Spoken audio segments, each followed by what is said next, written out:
Compañeros, ¿cómo están? Muy buenas noches. Bienvenidos al desarrollo de esta siguiente clase. Un gusto poder compartir con todos ustedes el desarrollo de las actividades. Bienvenidos a esta nueva semana y esta nueva clase. Un gusto saludarles a todos. Licenciado, buenas Buenas noches. noches.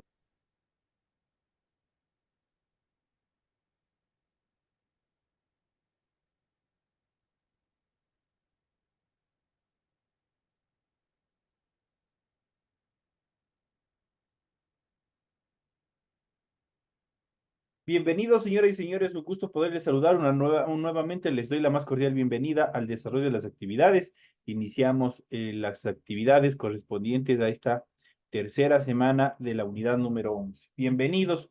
Un gusto haber compartido con ustedes. Bienvenidos. Iniciamos de manera inmediata presentando en pantalla el formato para recursos de aprendizaje de tarea. Estamos en la asignatura de Ciencias Sociales. Estamos ya en la unidad número 11, Ecuador, Democracia y Derechos Humanos, el tema central. En esta semana vamos a ver el tema número 3 con los subtemas las garantías constitucionales, el Estado y los derechos ciudadanos y los derechos de la niñez y la adolescencia son los temas que nosotros vamos a ver.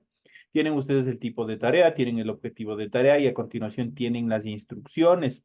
Recuerden que el trabajo es individual, deben leer el compendio de la unidad 11, tema número 3, para poder desarrollar la presente actividad, la presente tarea.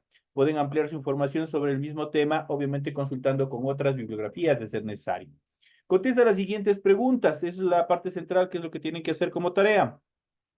La primera dice, escoja uno de los derechos señalados en la unidad, explique con dos ejemplos cómo a partir de los principios del buen vivir se garantiza el cumplimiento de ese derecho. La siguiente actividad dice, busque en la Constitución del 2008 un derecho del buen vivir, explique con un ejemplo qué acciones debe realizar el Estado ecuatoriano para garantizar su cumplimiento.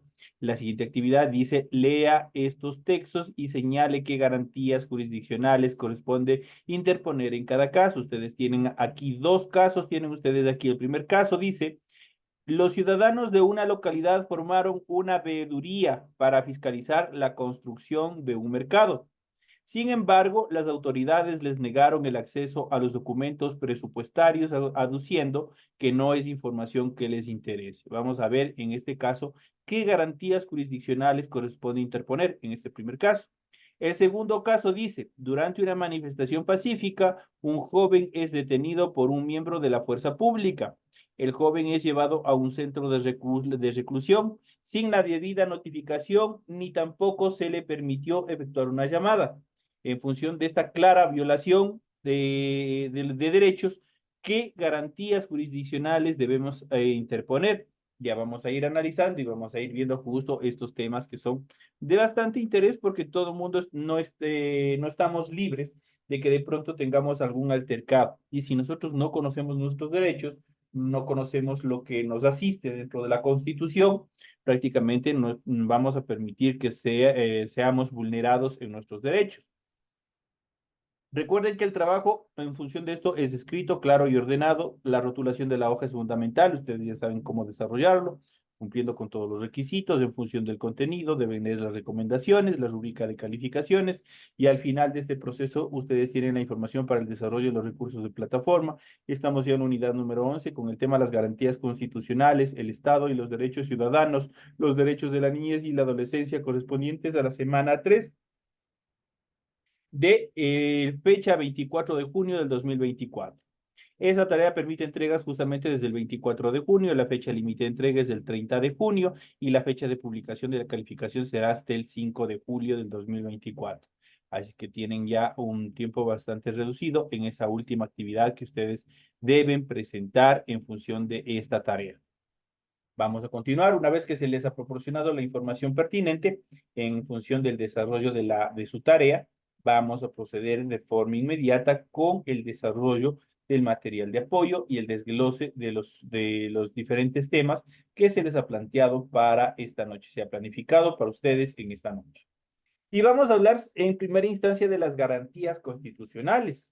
¿Qué serán las garantías constitucionales? Como su nombre lo indica, garantías.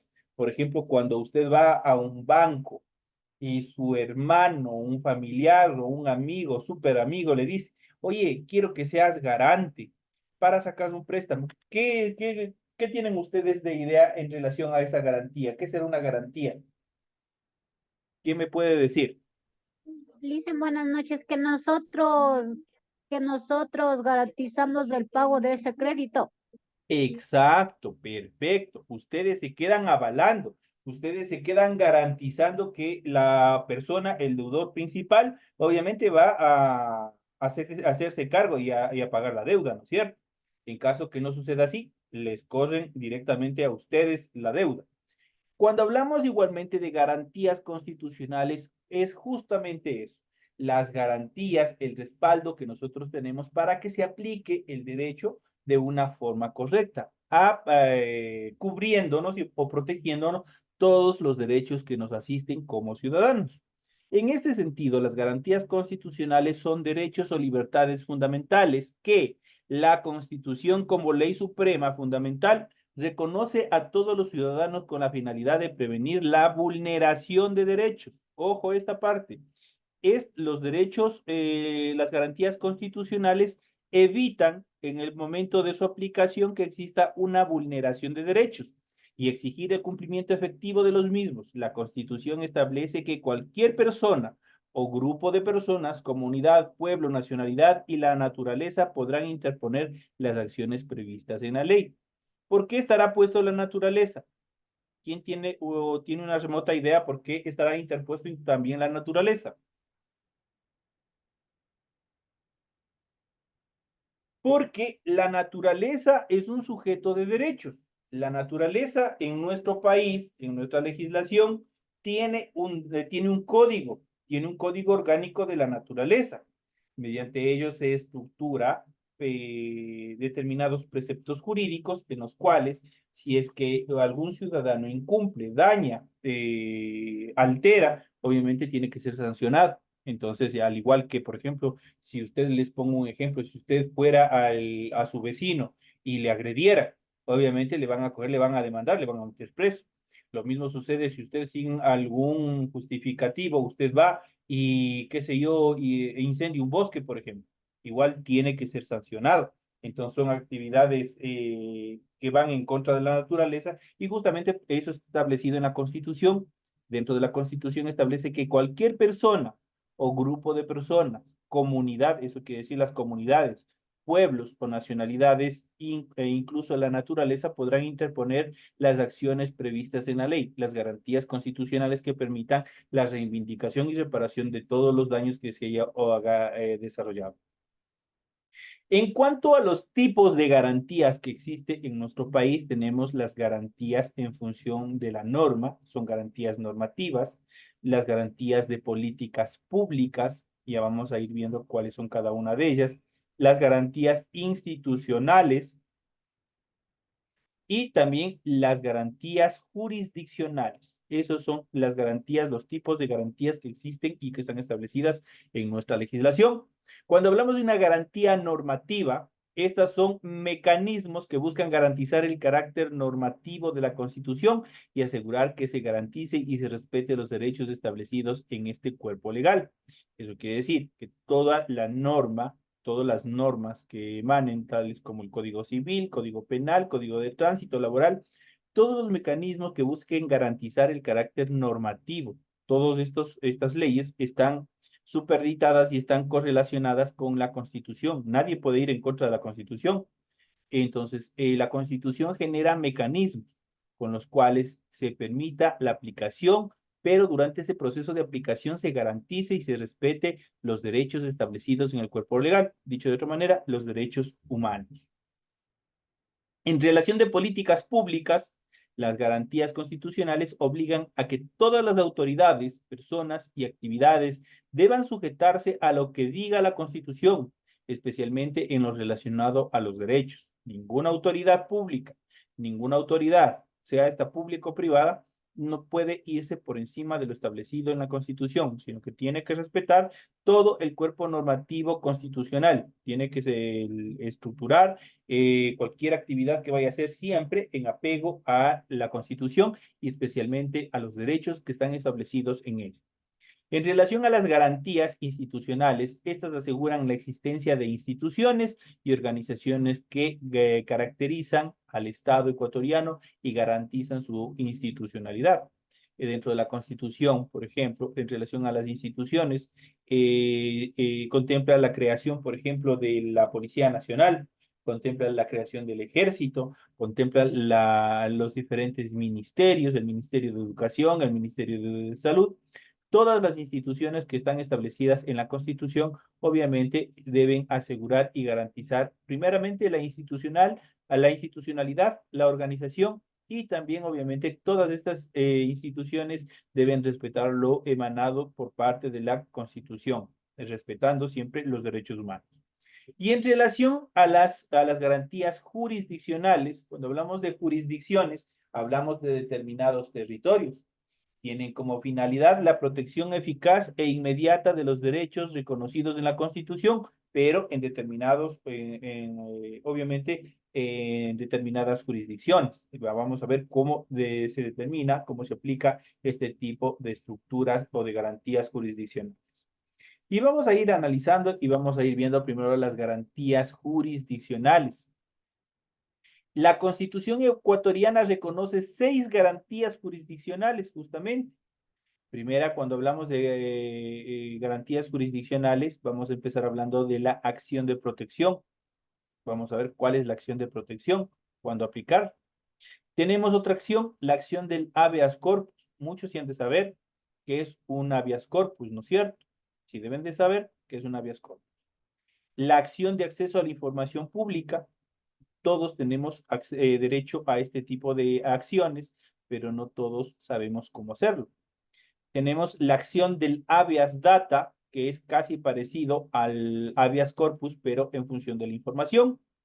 Tenemos la acción por incumplimiento, que es otra acción dentro de, obviamente, de las garantías jurisdiccionales. Y por último, la acción extraordinaria de protección. Esas son las garantías jurisdiccionales que están contempladas en la Constitución ecuatoriana. Cuando hablamos de una acción de protección, se emplea cuando la vulneración de derechos provenga de políticas públicas. Por ejemplo, cuando un trabajador del sector público o también del sector privado puede ser, sea despedido injustificadamente. Peor aún, en el caso de las mujeres, cuando aparte de despedirle, justamente no se dan cuenta o lo hacen premeditadamente cuando está en estado de gravidez o en estado de gestación. Ahí se aplica una acción de protección, especialmente cuando la mujer está en estado de gestación. Ahí goza de una protección especial en las cuales la mujer no puede ser desvinculada por ningún motivo de su plaza laboral. Entonces ahí se aplica una acción de protección. Cuando, o qué sé yo, un funcionario ha sido igual desvinculado de algún tipo de actividad, igual se aplica la acción de protección. ¿Cuándo aplicamos la acción del habeas corpus? ¿O en qué consiste esta acción del habeas corpus?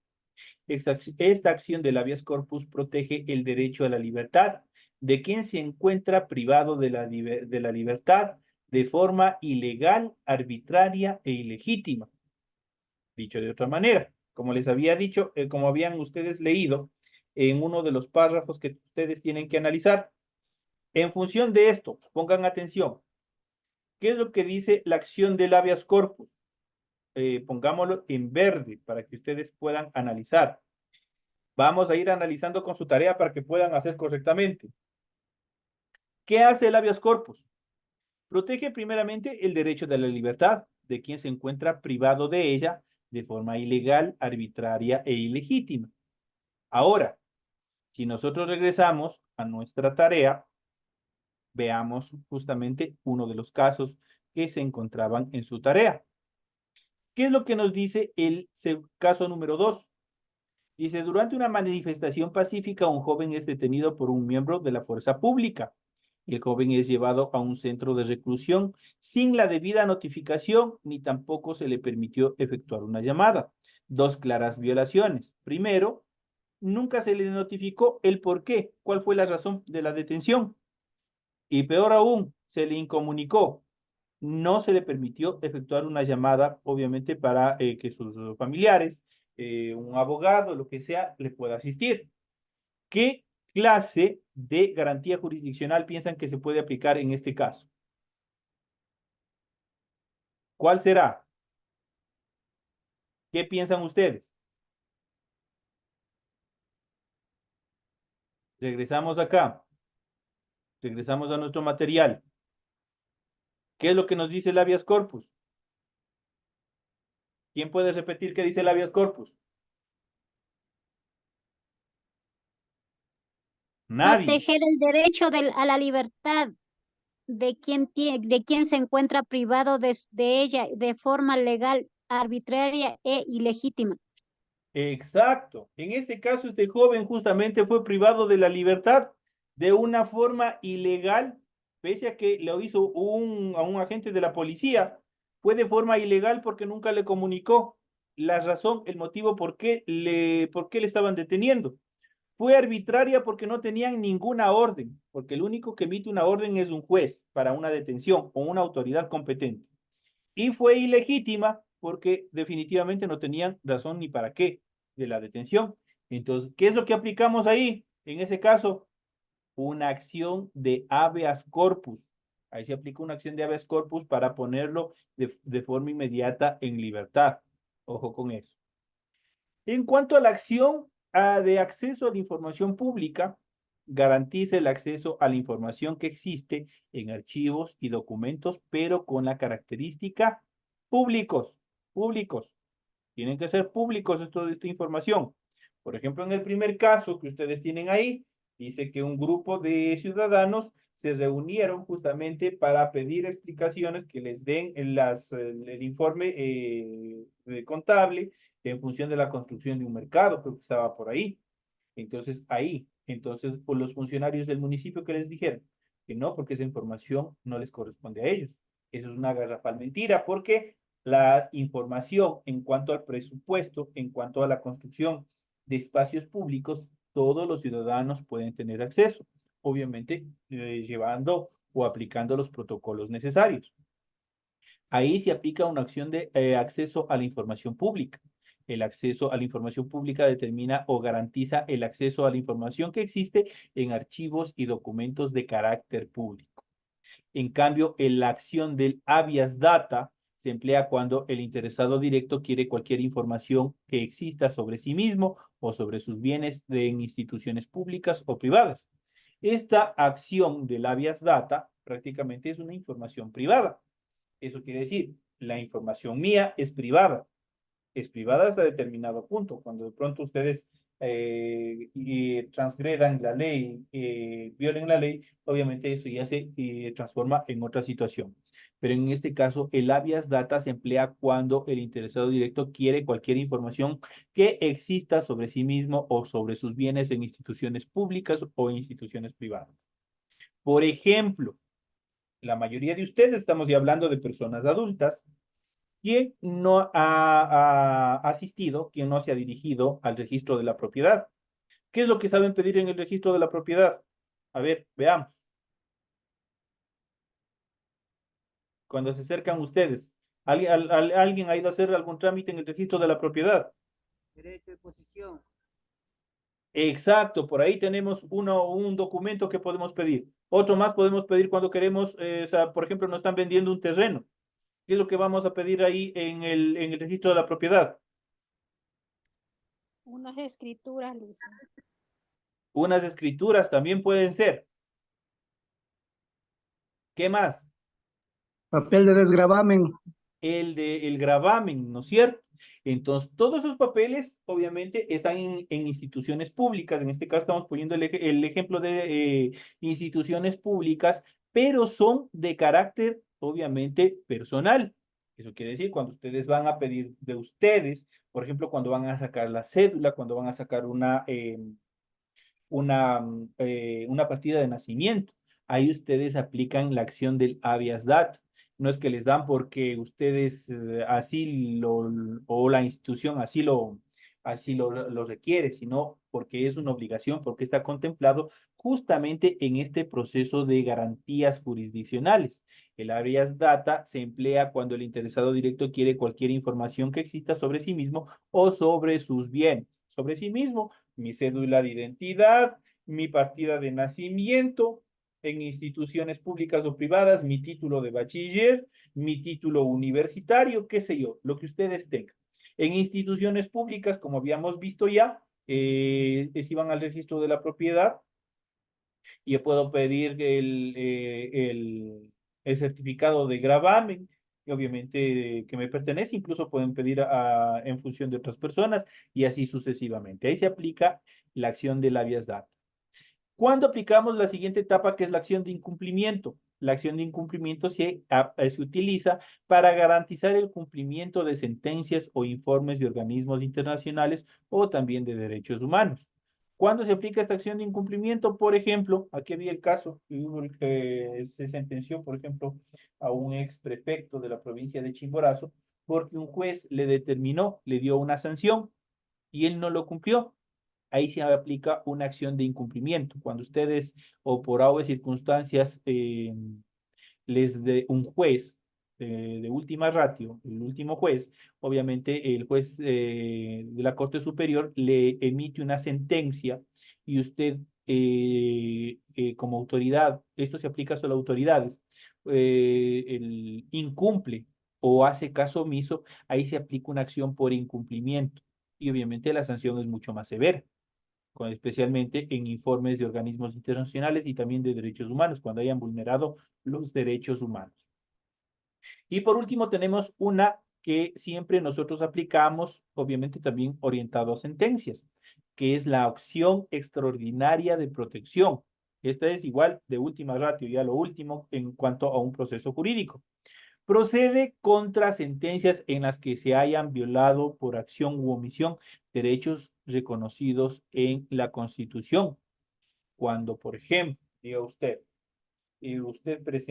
tuvieron un percance, tuvieron un caso, pusieron en consideración de los jueces provinciales y los jueces provinciales emitieron una sentencia y mediante esta sentencia una de las partes con su debido representante jurídico, su abogado, analizan el expediente y encuentran que esa sentencia violó derechos establecidos en la Constitución. Ahí se aplica una acción extraordinaria de protección. Muchos de ustedes habrán escuchado, por ejemplo, la etapa de casación, que es la última del juicio. Un juicio tiene la primera etapa, la segunda etapa, la tercera y la última, que es la de casación.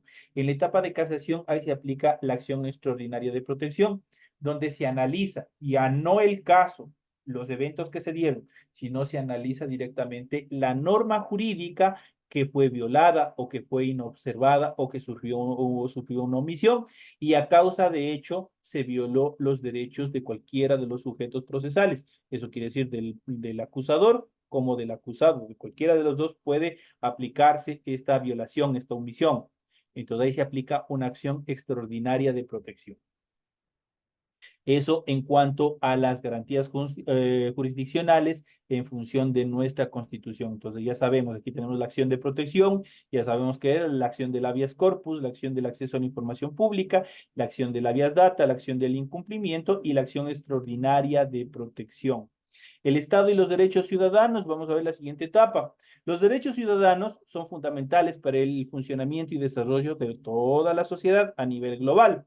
Por esto es deber del Estado proteger los derechos de las personas y garantizar a través de normas, decretos, instituciones, leyes y demás su cumplimiento de forma inmediata. En Ecuador, los derechos están establecidos ¿en qué? En la Constitución. Ojo con eso. De pronto, pregunta de examen. ¿Dónde se encuentran los derechos? Los derechos se encuentran establecidos ¿en dónde? Se encuentran establecidos en nuestra Carta Magna o Constitución.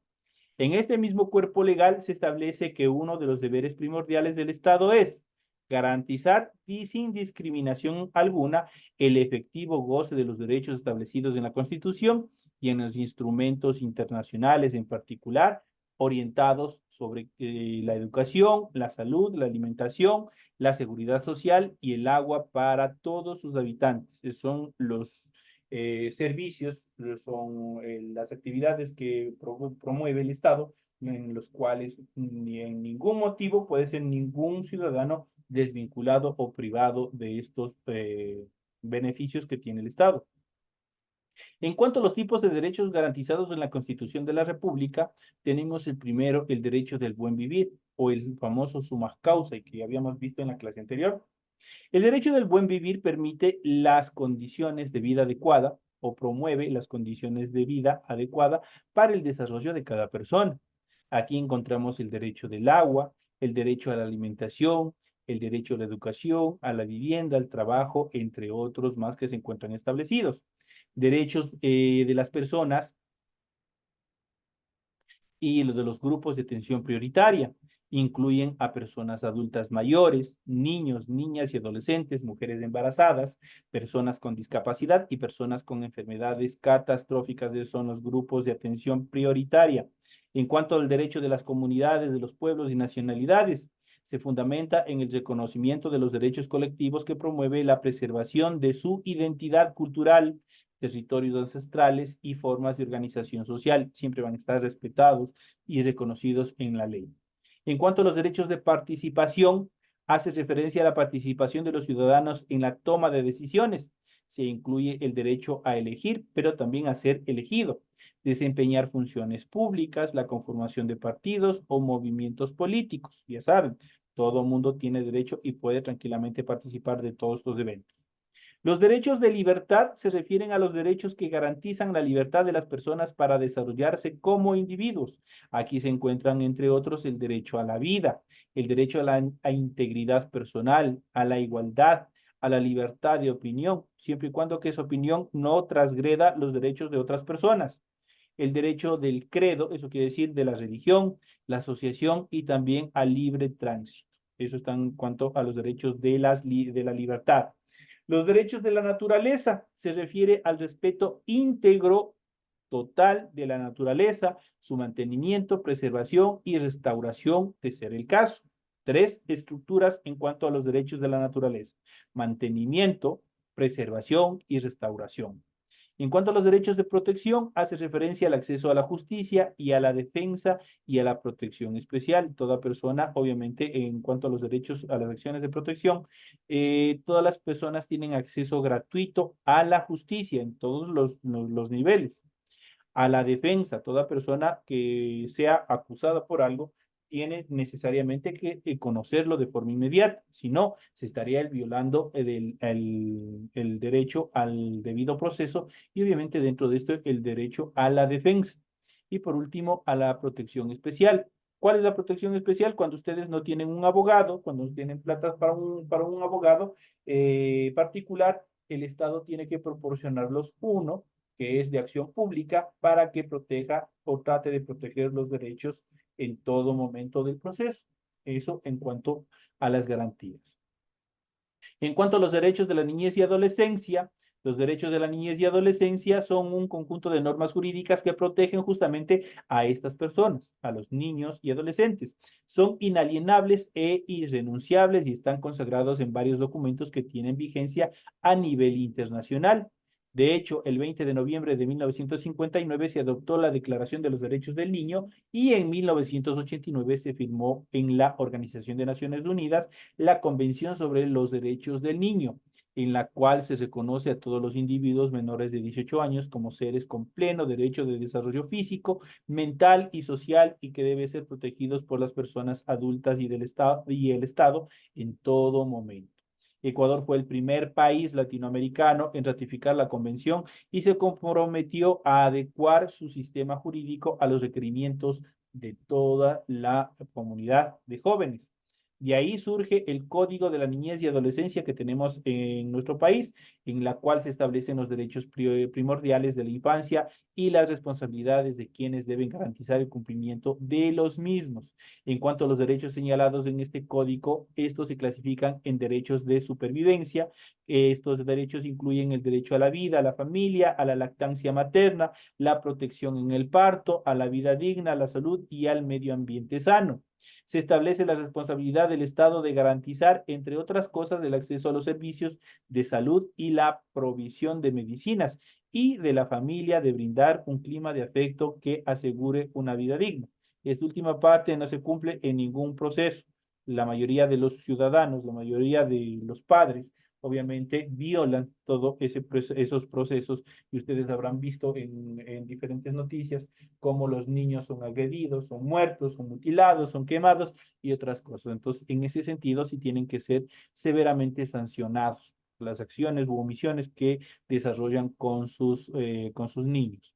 En cuanto a los derechos del desarrollo humano, incluyen al derecho a la identidad, a la identificación, a la educación, a la vida cultural, a la información y al descanso y recreación en todos los niveles.